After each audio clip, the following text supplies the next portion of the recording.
Okay, so today we're diving into the Middle East. It's always in the news, right? Always. Yeah. But it can be so hard to follow. Oh, yeah, absolutely. There's so much history. Yeah, and so many different perspectives on what's going on. Yeah. So tell me, what did you find in the research for this deep dive? There's a ton of stuff. We've got analyses from experts on the different players like Israel, Turkey, even some military journals, articles about, what's been happening on the ground. Yeah. And then, of course, reports on, the impact all of this is having on people, on regular people. Okay, so what's the main thing? What do you want me to understand after this deep dive? Well, I think the goal here is to get beyond, like, the headlines. The really simple narratives we always hear. We're going to be looking at how these different conflicts are all connected, what's motivating the different countries, and really trying to shed light on the people who are caught in the middle of all of this. Sounds good. Sounds good. So where do we even begin? I mean, this is such a complex region. Well, I think a good place to start is the Hamas attack on Israel in 2023. That was a huge turning point. Yeah, I remember that. It was awful. Yeah. 1,200 Israelis killed, hostages taken. It was devastating. But what a lot of people don't realize is that it had this ripple effect. Hezbollah in Lebanon, the Houthi rebels in Yemen, they saw an opportunity, and they both jumped into the fight against Israel. So suddenly what seemed like an isolated conflict, it just explodes into this huge regional crisis. So it wasn't just Israel and Palestine anymore. It was way bigger than that. Yeah. What about Syria? Where does Syria fit in all this? Well, Syria was already in chaos, right, with the civil war. But then in late 2024, the Assad regime finally collapses. Wow. So you can imagine you've got a country that's already been ravaged by war. And now on top of that, there's this power vacuum. So who steps in? Who's trying to take control? Well, Turkey sees this as a chance. They've been conducting military operations in northern Syria for years. Oh, right. But now they really ramp things up. Okay, so Turkey's making moves. What are they trying to achieve? It's complicated. On one hand, they reopened their embassy in Damascus. So it seems like they're willing to work with the new Syrian administration. Okay. But at the same time, they're still carrying out these military operations in the north. Right, but who are they targeting? Well, the Kurds. And this is where I think a lot of people get it wrong. The media often portrays Turkey's actions as just counterterrorism. Yeah, I've seen those headlines. But there's more to it than that. Okay, what do you mean? Well, Turkey is really afraid of Kurdish autonomy. The Kurds are the largest stateless ethnic group in the world. They're spread across Turkey, Syria, Iraq, Iran. And each of those countries has its own reasons for suppressing Kurdish aspirations. So Turkey's worried that if the Kurds gain more power in Syria, that it could have an impact inside Turkey itself. Exactly. I see. But how does all of this affect me? Well, think about it this way. Turkey actually held up Sweden and Finland joining NATO because they demanded these countries stop supporting Kurdish groups. So that's how important this is. It's actually shaping global politics. Wow, that's incredible. Yeah. So the Kurds are stuck in this geopolitical tug of war. Right. And their struggle is often overlooked. It's not just a regional issue. It has global implications. Okay, so we've got this incredibly complex situation. A power vacuum in Syria, Turkey making moves, and the Kurds are caught in the middle. What's next? Well, we need to spend some time understanding the Kurds, their struggle. Their story is so often misunderstood, their history ignored. It's time to really dive into their fight for autonomy and why they're such a key player in all of this. To really understand what's happening with the Kurds right now, we gotta go back. We gotta understand their history. Yeah, you're right. It's like, you can't just look at the headlines. You got to look at the bigger picture. Exactly. And the sources we have today, they really paint this picture of this long fight, generations, crossing borders for self-determination. Yeah, and one source actually described the Kurdish people as the biggest stateless nation in the world. It's pretty striking. It is. You're talking about people without a state scattered across multiple countries. Turkey, Syria, Iraq, and Iran. Right. And each of those countries has, to varying degrees, suppressed Kurdish attempts to gain independence or even just autonomy. And there's so many of them, too. Yeah. Over 30 million people. It's mind-boggling that their struggle is so often overlooked. I know. It really is. And it's even more tragic when you consider how often they've been used by others, promise autonomy. And then, when it's no longer convenient, those promises are broken. Like after World War I, the Treaty of Sèvres proposed an independent Kurdistan, but then Nothing. Exactly. Just a taste of freedom, and then it's gone. And that pattern, unfortunately, has repeated itself over and over throughout history. So they're constantly trying to navigate this shifting landscape. Alliances change, power dynamics change. It's like playing a game where the rules keep changing. It is, and that brings us to today, where the Kurds are, once again, at the center of a geopolitical storm, especially in Syria. Right. We talked about Turkey's involvement in Syria, but how does that connect to the Kurds? Well, during the Syrian civil war, the Kurds managed to carve out a region in northern Syria. They called it Rojava. Okay. And they actually established their own government, institutions, everything. So they finally had a chance to govern themselves. They did, but it's been precarious because they were also instrumental in the fight against ISIS, Right. working alongside the United States. But that put them in direct conflict with Turkey, who sees them as a threat. We talked about Turkey's concerns about Kurdish autonomy, but is there more to it than that? There is. I mean, Turkey sees the Kurdish presence in Syria as an existential threat. They're afraid that a strong Kurdish region in Syria will embolden Kurdish separatists within Turkey. Oh, I see. And this fear, it goes way back, right? Yeah. Tied to their own conflict with the PKK. Exactly. Which Turkey considers a terrorist organization. So the PKK is a Kurdish separatist group that's been fighting inside Turkey for decades. And Turkey sees the Kurdish forces in Syria as basically an extension of the PKK. Right. And often Turkey uses this term terrorist to describe all Kurdish groups seeking autonomy. Even those who haven't used violence. Even those. And that makes it hard for the Kurds to get international support. It's like, one person's freedom fighter is another person's terrorist. It all depends on your perspective. It really does, and that's the problem. The Kurds are often painted as the enemy, even when they're fighting alongside international forces against groups like ISIS. Yeah, I see what you mean. It's like they can't win. If they fight against ISIS, they're a threat to Turkey, and if they don't fight ISIS, they're a problem for everyone else. It's a tough spot. And the Kurdish forces in Syria, primarily the YPG, they have been incredibly effective in fighting ISIS. But that connection to the PKK makes them a target. So where does the U.S. fit into all this? I mean, They've been allies with Turkey, right? But they've also been working with the Kurds. Right. It's been a balancing act. The U.S. has had to choose between a NATO ally, Turkey, and a key partner in the fight against terrorism, the Kurds. And that has created tension, difficult decisions. Oh, for sure.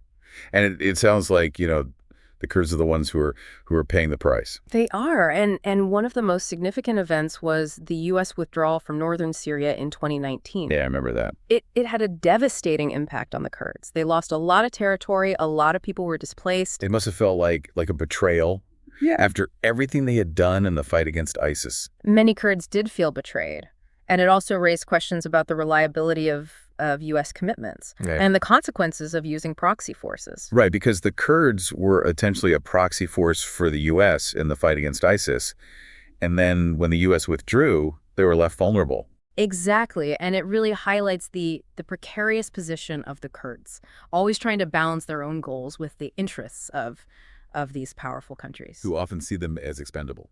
Okay, so we talked a lot about the Kurds in Syria, but we mentioned before that they're spread across multiple countries. Mm-hmm. What about their situation in those other places? Turkey, Iraq, Iran? Well, each country is different, but the Kurds in all of those countries face similar challenges.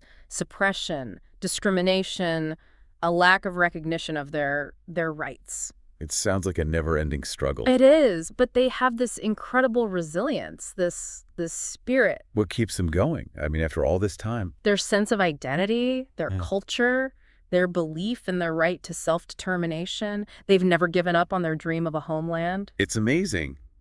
But is there any hope for them? What does the future hold for the Kurds?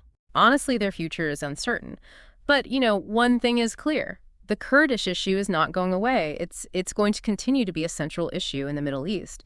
And how it's resolved will have huge implications for the region and beyond. It's almost like they're holding a key to peace in the region. You're listening to Echoes of Insight, where we dive deep into the topics shaping our world, from the planet and politics to health, consciousness, economy, and alternative lifestyles. If you're enjoying the journey, make sure to subscribe and share this podcast with others who love exploring new perspectives. In a way, they are. But right now, it feels like they're facing an uphill battle with all these powerful forces against them. Is there anything that can be done? Well, the first step is understanding. We need to go beyond these simple narratives and see the Kurds as a people with legitimate aspirations. Their struggle is not just a side issue. It's a fundamental part of understanding the Middle East. So we need to stop seeing them as a footnote and start seeing them as a central part of the story. Exactly. And that requires a shift in perspective from the international community and from the countries where the Kurds live. It sounds like a tall order. But you're right, the status quo isn't working. Ignoring the Kurdish issue will just lead to more instability. Absolutely. And we have to remember, this isn't just about politics. It's about people. It's about millions of people who are denied basic rights, freedoms, who are caught in the middle of these conflicts. Yeah, it's easy to forget that sometimes when you're talking about geopolitics, all the big players. It is. But behind every headline, there are real human lives. And we have to remember that. Okay, so we've explored the Kurdish struggle in depth. But how does this connect to the broader picture in the Middle East? Well, that's a good question. And I think it leads us to something we haven't discussed yet.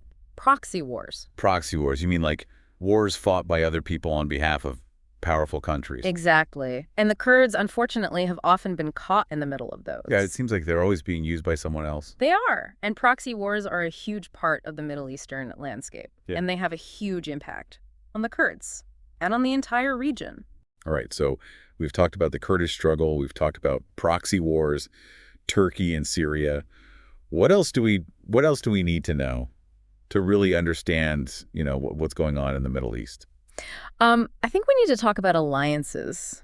Alliances? Yeah, they're not always what they seem. Well, yeah, I mean, alliances are usually about countries working together. Right, yeah. But in the Middle East, they can be pretty fluid. Fluid? Yeah, like think of it like a poker game. Everyone's bluffing, trying to figure out what the other players are holding. Okay, so they form these partnerships, but they can change pretty quickly. Yeah. As the situation changes, countries are always reassessing, looking for opportunities or threats. It's always shifting. Can you give me an example? Like something that shows how unpredictable these alliances can be? Sure. The Abraham Accords, that was a big one. Yeah, the UAE, Bahrain, Morocco, normalizing relations with Israel. Right. And that was a huge shift, after decades of tension. What was behind that? Well, a few things. A big part of it was Iran. Iran. Yeah, okay. those Arab countries, they saw Iran's influence growing, and they were worried. So by aligning with Israel, they're trying to create a stronger bloc to counter that. I see. So it was about security. Was there anything else? Well, yeah, there's always an economic angle, right? They saw opportunities for trade, for investment, technology. So they saw a chance to benefit. Exactly. And it shows that even these long-standing rivalries, they can change. They can. And, another interesting example is Turkey. Turkey. Yeah, they're a NATO member, but they've also been deepening their ties with Russia. Russia. But Russia is supporting the Syrian government, right? They are. And Turkey is. Well, they're both opposed to the U.S. presence in Syria. So by working together, they can try to limit American influence and shape the outcome of the conflict. The enemy of my enemy is my friend. Right.